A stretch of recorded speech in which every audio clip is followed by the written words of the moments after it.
वक्रतुंड महाकाय सूर्यकोटि समप्रभ निर्विघ्नं कुरु मे देव सर्वकार्येषु सर्वदा। चैत्र संकष्टी गणेश चतुर्थी व्रत की आज आप सभी को हार्दिक शुभकामनाएं। भगवान गणेशा आप सभी के जीवन से सभी संकटों को दूर करे और आप सभी के जीवन में खुशियां ही खुशियां लेकर के आए। तो आइए आज हम सुनते हैं चैत्र संकष्टी गणेश चतुर्थी का महात्म्य और उसकी कथा। एक समय की बात है जब कैलाश में माता पार्वती और भगवान गणेश विराजमान थे। तब 12 माह की गणेश चतुर्थी का प्रसंग चल रहा था। तब माता पार्वती ने कौतूहलवश भगवान गणेश से पूछा। माता पार्वती ने कहा, पुत्र, चैत्र माह की कृष्ण पक्ष की चतुर्थी को तुम्हारे कौन से रूप की पूजा की जाती है और उसका विधान क्या है, वो सब मुझसे कहो। माता पार्वती की जिज्ञासा को शांत करते हुए भगवान गणेश ने कहा, माँ, चैत्र माह की कृष्ण पक्ष को आने वाली चतुर्थी को मेरे भालचंद्र स्वरूप की पूजा करनी चाहिए।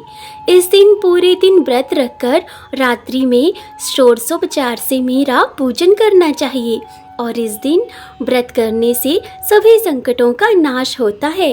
इस व्रत के तो स्मरण मात्र से ही मनुष्य को सभी सिद्धियों की प्राप्ति बहुत ही सहज रूप में हो जाती है। माँ, अब मैं आपसे इस व्रत की कथा सुनाने जा रहा हूँ। अब आप इसे जरा ध्यानपूर्वक सुनिएगा। आगे गणेश जी ने कहा, सतयुग में मकरध्वज नामक एक राजा हुआ करते थे। वे परम प्रजापालक थे। उनके राज्य में सभी लोग सुखी और समृद्ध जीवन व्यतीत कर रहे थे। प्रजा निरोगी और स्वस्थ जीवन व्यतीत करती थी। प्रजा में चोर और डाकू आदि का तो कोई भय ही नहीं था। नगर में रहने वाले सभी लोग उदार, दानी, धार्मिक, बुद्धिमान और सुंदर थे। इतना सुंदर राज्य होने के पश्चात भी राजा पुत्र सुख से वंचित थे। पुत्र रत्न की प्राप्ति हेतु उन्होंने कई यत्न किए। अंत में महर्षि याज्ञवल्क्य की कृपा से उन्हें पुत्र रत्न की प्राप्ति हुई। अब पुत्र रत्न की प्राप्ति होने पर राजा की तो खुशी का कोई ठिकाना ही नहीं था। अब वो अपने राज्य का संपूर्ण कार्यभार अपने मंत्री धर्मपाल को सौंपकर विविध प्रकार के खेल खिलौनों से बस अपने राजकुमार का ही पालन पोषण करने लगे। यहाँ पर राज्य का शासन अपने हाथों में आ जाने से मंत्री धर्मपाल धन धान्य से संपन्न हो गए। मंत्री महोदय को एक से बढ़कर एक पुत्रों की प्राप्ति हुई। सभी पुत्रों का विधि विधान से पूरे हर्षोल्लास के साथ विवाह संपन्न किया गया। अब सभी मात्र पुत्र धन का उपभोग बड़े जतन से करने लगे। परिवार के सभी सदस्यों में सबसे छोटा जो पुत्र था, उसकी पुत्रवधू बहुत धर्मपरायण थी। वो भगवान गणेश की परम भक्त थी। चैत्र माह के कृष्ण पक्ष की चतुर्थी आने पर उसने भगवान गणेश की पूर्ण श्रद्धा से आराधना और पूजा की। उनका व्रत अनुष्ठान भी किया।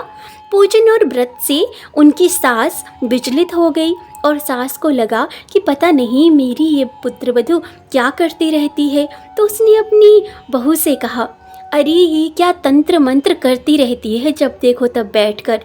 मुझे पता है तो मेरे पुत्र को अपने वश में करने का ही कोई उपाय करती रहती है।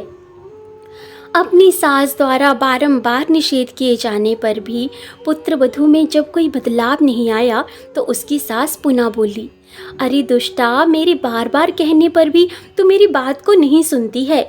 मैं तुझे पीटकर अभी ठीक कर दूंगी। मुझे ये तांत्रिक अभिचार बिल्कुल भी पसंद नहीं है। तब उसकी बहू ने बहुत ही विनम्रता से कहा, सासू माँ, मैं संकट नाशन भगवान गणेश की पूजा करती हूँ और उन्हीं का व्रत करती हूँ। ये व्रत अनुष्ठान करने से मनोवांछित फल की प्राप्ति होती है और भगवान गणेशा सदा कृपा करते हैं। अब अपनी पुत्रवधू की बात सुन क्रोधवश सासू ने अपने पुत्र से कहा, हे पुत्र, तुम्हारी वधू जादू टोने पर उतारू हो गई है। मेरे बार बार समझाने पर भी उसमें एक भी कोई फर्क नज़र नहीं आ रहा, ना ही वो मेरी एक भी सुनती है। अब तुम ही इसका थोड़ा इलाज कर दो और इसकी मति को थोड़ा ठिकाने लेकर के आओ। मैं तो किसी गणेश जी को नहीं मानती, वे कौन है और उसका व्रत कैसे किया जाता है। हम लोग तो राजकुल से हैं, हमारी भला किस विपत्ति को वो गणेश आकर के नष्ट करेंगे। अब माता की ऐसी आज्ञा को मानते हुए उसके पति ने भी अपनी पत्नी को बहुत मारा। इतनी पीड़ा को सहन करते हुए भी उस पुत्र वधू ने उस दिन अपने व्रत को पूर्ण किया। व्रत के अंत में वो भगवान गणेश जी का स्मरण करते हुए प्रार्थना करने लगी और रोते हुए कहने लगी, हे विघ्नेश्वर, हे मेरे गणपति, आप हमारे सास ससुर को अपना परचम तो दिखलाइए ताकि वो आपकी महिमा को समझ पाएं और उनके मन में आपके प्रति श्रद्धा भाव जागृत हो। इस तरह से तो मैं किस प्रकार आपका पूजन करूंगी प्रभु, मुझे तो कोई भी रास्ता दिखाई नहीं देता। अब अपने भक्त की करुण पुकार सुन भगवान गणेश जी ने देखते ही देखते राजा मकरध्वज का जो पुत्र था उसका अपहरण किया और उसे धर्मपाल के ही महल में कहीं छुपा दिया। उसके बाद राजकुमार के सभी वस्त्र अलंकारों को उतार कर राजमहल में फेंक दिए और खुद गणेशा अंतर्ध्यान हो गए। इधर राजा ने प्रेम पूर्वक जब अपने पुत्र को पुकारा किंतु उन्हें कोई प्रत्युत्तर नहीं मिला।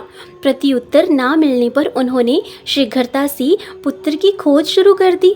राजा को अपने महल में पुत्र की पुष्टि ना होने पर वो शीघ्रता से मंत्री धर्मपाल के महल में गए और वहां जाकर अपने पुत्र को खोजने लगे। उन्होंने सबसे पूछा, मेरा राजकुमार कहाँ है? यहाँ उसके सभी वस्त्र और आभूषण मिल गए हैं, किंतु मेरा राजकुमार कहाँ चला गया है? किसने ऐसा निंदनीय कार्य किया है? हाय, मेरा राजकुमार कहाँ है? राजा की व्याकुलता अब धीरे धीरे बढ़ने लगी थी। अब राजा की दशा को देख मंत्री धर्मपाल ने कहा, हे राजन, आपका चंचल पुत्र कहाँ है? उसका मुझे कोई पता नहीं है, किंतु मैं अभी पूरे राज्य में बाग बगीचे आदि स्थानों में उसकी खोज आरंभ करवाता हूँ। उसके बाद व्याकुल राजा नौकरों सेवकों आदि से कहने लगे, हे अंगरक्षकों, सेवकों, मेरे पुत्र का शीघ्र पता लगाइए। राजा का आदेश मिलने पर राजा के पुत्र की खोज जोरों शोरों से शुरू हो गई, किंतु राजा के पुत्र का तो कोई पता ही नहीं चला। जब राजा के पुत्र का कहीं भी पता ना चला तब वो राजमहल में आके राजा के समक्ष डरते हुए ये निवेदन करने लगे, हे राजन, हमें क्षमा करें, अभी तक अपहरणकारियों का कोई पता नहीं चला है। राजकुमार को पूरे नगर में किसी ने भी कहीं पर भी आते जाते तक नहीं देखा है। उनकी बातें सुनकर क्रोधवश होकर मकरध्वज ने अपने मंत्री को बुलाया और कहा, धर्मपाल, मेरा राजकुमार कहाँ है? मुझे साफ साफ बता दे कि मेरा राजकुमार कहाँ है। उसके सभी वस्त्र आभूषण मुझे तो दिखाई दे रहे हैं और वे तुम्हारे ही राजमहल में है, परंतु मेरा पुत्र ही नहीं है। अरे नीच, मुझे बता दे कि मेरा राजकुमार कहाँ है, अन्यथा मैं अभी इसी समय तुझे और तेरे पूरे कुल का नाश कर दूंगा। इसमें तो जरा भी संदेह मत करना। राजा द्वारा डांट पड़ने के कारण मंत्री तो विचलित हो गया। मंत्री धर्मपाल ने राजा के समक्ष नतमस्तक होकर कहा, हे भोपाल, आप मेरा विश्वास कीजिए, मैं अभी पता लगाता हूँ। इस नगर में बालक अपहरणकर्ताओं का कोई गिरोह भी नहीं है, ना ही कोई डाकू आदि यहाँ वास करते हैं, किंतु पता नहीं किस नराधमी ने ऐसा नीच कार्य किया है और ना जाने कहाँ गायब हो गया है। धर्मपाल अब अपने महल आकर अपनी पत्नी एवं पुत्रों से पूछने लगा। उसने अपनी सभी पुत्र वधुओं को बुलाकर पूछा कि नीच कर्म आखिर किया किसने है? यदि राजकुमार का पता नहीं चला तो राजन मुझे और तुम सभी को खत्म कर देंगे। अब अपने ससुर की बात को सुन सबसे छोटी पुत्र वधु ने कहा, पिताश्री, आप इतने चिंतित क्यों हो रहे हैं? ये सब तो भगवान श्री गणेश की लीला है, उन्हीं के कोप से ही आप सब ये परिणाम भुगत रहे हैं। अतः आप भगवान श्री गणेश की पूजा आराधना करें। अगर राजा से लेकर नगर के सभी प्रजाजन पूर्ण श्रद्धा के साथ गणेश जी की चतुर्थी का व्रत करें तो व्रत के फलस्वरूप भगवान गणेश जी राजकुमार को अवश्य लौटा देंगी। मेरा वचन कभी मिथ्या नहीं होता।